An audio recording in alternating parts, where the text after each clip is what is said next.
मला वाटतं की चव्हाण साहेब हे अत्यंत आदरणीय आहेत. चव्हाण साहेब प्रत्येकाच्या स्मरणामध्ये आहेत आणि चव्हाण साहेबांच्या विचारावरच आमचं सरकार काम करतंय हे मी आपल्याला सांगू इच्छितो. कधी कधी निवडणुकी आणि बाकीच्या सगळ्या शेड्यूलमुळं काही कार्यक्रम पुढं मागं नेते मंडळींची होण्याची शक्यता असते, पण चव्हाण साहेबांचं स्थान हे प्रत्येकाच्या मनामध्ये दृढ आहे. नगरपालिकेची सुद्धा आज बाबा उदासीनता दिसली. 7:30 वाजता गेट उघडलेलं आहे आणि या ठिकाणी अद्यापही 8 वाजले तरी तयारी म्हणावी अशी त्यांच्याकडून दिसत नाही. तासगावची मुलं आलेली सकाळी, त्यांना सुद्धा अभिवादन करता आलेलं. ह्या गोष्टीची नोंद घेण्यात येईल आणि भविष्य काळामध्ये या समारंभाला एक वेगळं महत्त्व आहे आणि ह्या समारंभाला खूप गांभीर्यानं सगळ्यांनी घेतलं पाहिजे. लोकप्रतिनिधी म्हणून आम्ही सुद्धा बरोबर 8च्या ठोक्याला इथं उपस्थित पाहिजे याची जाणीव ठेवून लवकर उपस्थित राहण्याचा माझा प्रयत्न असतो.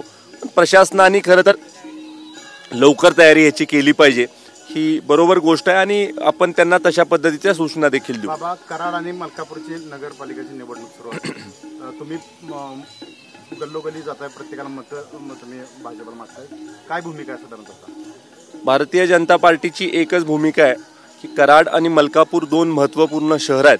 कराडचं जर का आपण नैसर्गिकरित्या सुद्धा महत्त्व जर का बघितलं तर कराड शहर हे आपल्या देशामधलं जुन्या शहरांपैकी एक शहर आहे. आपण इथं श्री उत्तरालक्ष्मीच्या मंदिराचं जर का स्थापना बघितली तर 1727 साली मंदिराची स्थापना झाली आहे. आपण सैदापूरला पावकेश्वर मंदिराची स्थापना बघितली तर छत्रपती शिवाजी महाराजांच्या काळापासून त्या मंदिराचा इतिहास आहे आणि त्यामुळं ह्या जुन्या ऐतिहासिक शहराला एक नवीन ओळख निर्माण करून देण्यासाठीचा प्रयत्न हा भारतीय जनता पार्टीच्या वतीनं राहणार आहे.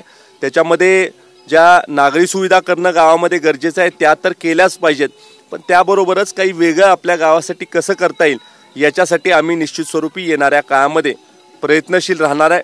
मला खात्री वाटते की केंद्रामध्ये राज्यामध्ये भारतीय जनता पार्टीचं मित्रपक्षाचं सरकार आहे आणि त्यामुळं कराडमध्ये देखील भारतीय जनता पार्टीच्याच विचाराचे जर का नगराध्यक्ष आणि नगरसेवक आपण निवडून आणले तर निश्चित स्वरूपी आपल्या गावाला एक वेगळ्या प्रकारची विकासात्मक गती मिळेल अशी माझी खात्री आहे. 7:30 आले नव्हते. आम्हीच त्यांना रागवलं, बातम्या केल्या आम्ही की